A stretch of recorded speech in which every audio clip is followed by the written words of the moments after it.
Alors pour cette semaine, comme j'ai dit il y a 3 semaines déjà, je vais parler de King Eternal Monarch. Et oui, spoiler alerte, j'ai bien aimé le drama, contrairement à la plupart des gens. Donc avant de commencer le blabla, est-ce que ça va? Est-ce que tu as passé une bonne semaine? Donc King Eternal Monarch, c'était un drama qui avait des attentes. Genre le truc, il était parti pour atteindre un statut culte. Parce que l'auteur de ce drama, c'est Kim Eun-suk, la tchèque anime, l'auteur de Goblin ou Secret Garden ou Descendant of the Sun. Et plus récemment, elle a fait The Glory, qui a grave cartonné sur Netflix. Donc t'avais déjà une grosse attente à ce niveau. Et en plus de ça, se rajoutent les 2 têtes d'affiche avec Lee Min-ho et Kim Go-eun. Ce sont 2 acteurs qui sont hyper super cotés. Mais en fait, il a pas tant marché que ça le drama. En soi, j'ai pas les chiffres, mais je sais juste que ça n'a pas marché comme eux l'auraient voulu. Parmi les raisons de ce fail, je me rappelle de 2 grosses raisons. Le scénario que beaucoup trouvaient compliqué, parce que ça se passait entre 2 mondes, et en plus de ça, à un moment, t'as le facteur voyage dans le temps qui s'était rajouté, donc ça a grave embrouillé les gens qui ont dit vas-y, je lâche l'affaire. Et l'autre grosse raison, c'est l'alchimie entre les 2 acteurs que beaucoup disaient que c'était pété au sol. Si je devais te comparer l'opinion générale concernant cette histoire d'alchimie, c'est aussi ouf qu'une glace aux asperges. Alors oui, ça existe et j'en ai goûté une fois et laisse-moi te dire que j'ai jamais autant regretté mon envie de tester des nouveaux trucs. Et je crois qu'il y avait aussi une question de placement produit qui était too much, mais je suis pas trop sûre de ça. Mais moi, j'ai vraiment aimé le drama. Alors des fois, oui, je ne suis pas du tout la tendance. Pour te donner un exemple, j'ai détesté Descendant of the Sun, alors que c'était un gros succès et que c'était devenu culte. Comme quoi les goûts et les couleurs, c'est différent. Mais King Eternal Monarch, moi j'ai vraiment adoré, et en particulier pour 2 grosses raisons. La première raison, c'est que c'est un beau drama. Mais je te mens pas, c'est vraiment un beau drama. Il est vraiment esthétique, quoi. Genre, il est beau visuellement.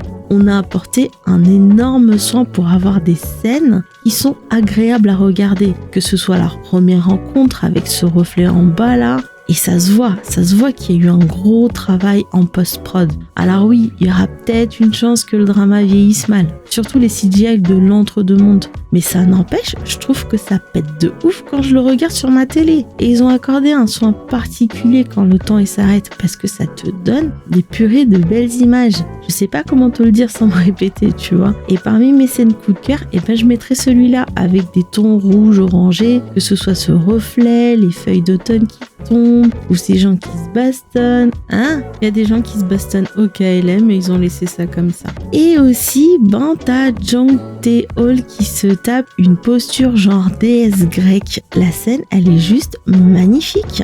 Et c'est pareil pour cette scène avec la pluie qui s'arrête et qui se met en suspension, ou comme quand il neige. Rien que la scène du Nouvel An, quand Gon il revoit son oncle, cette scène, elle est juste magnifique, wesh. Le jeu de la caméra, le décor, vraiment, tu sens un effort. Et dans l'ensemble, je trouve que ce drama, il s'est surpassé sur l'aspect visuel. Et vraiment, on se retrouve avec de très belles scènes. Et moi, j'ai pris un gros plaisir à le regarder, ce drama. Et la deuxième grosse raison, c'est que pour moi, le couple, il a marché. J'aime bien leur relation et j'aime leur amour. C'est aussi simple que ça. Lee Gun, il a toujours été obsédé par Jang Tae-hol. Et faut pas se leurrer. Mais il réalise très rapidement que Tae-hol est loin d'être la fille qu'il s'était imaginée. Mais Lee Gun, il la prend comme ça, comme elle est, avec ses défauts et ses qualités qu'il apprendra à connaître petit à petit. Et ça se voit tellement qu'il l'aime et son regard ne ment pas. Que ce soit quand il parle d'elle ou quand il la regarde.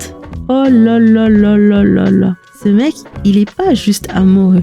Il l'aime sincèrement, profondément. Quand il s'écrit « Protégez-la, c'est la future reine de ce pays », la vie de moi, j'ai failli défaillir. Quant à elle, elle se laisse très vite entraîner dans ce bordel. Et pour moi, dans ce drama, c'est vraiment un exemple de « Alors tiens-toi prêt au niveau des oreilles parce que ça va saigner. He fell for her first, but she fell harder. » Et elle l'aime à la folie. Dans cette scène, quand elle s'élance vers lui, j'ai été vachement émue. Et ces deux-là, ils sont tellement honnêtes avec leurs émotions qu'ils en deviennent carrément un couple goal, ni plus ni moins. Ils ne se lancent pas d'ultimatum, elle n'hésite pas à lui dire qu'elle l'aime, il ne cherche pas pas changer l'autre, ils s'acceptent tous les deux complètement, réellement, sans rien exiger de l'autre. Et la relation, elle est vraiment toute simple. Elle est fondée sur la confiance et un amour sans limite. Il ne force pas l'autre, il ne cache pas les infos. Par exemple, lui, il va lui avouer que Luna existe et elle lui avoue que dans son monde, il est mort. Et du coup, perso, ces deux-là, ils sont carrément devenus un couple goal. Ouais, je sais, je me répète, mais bon.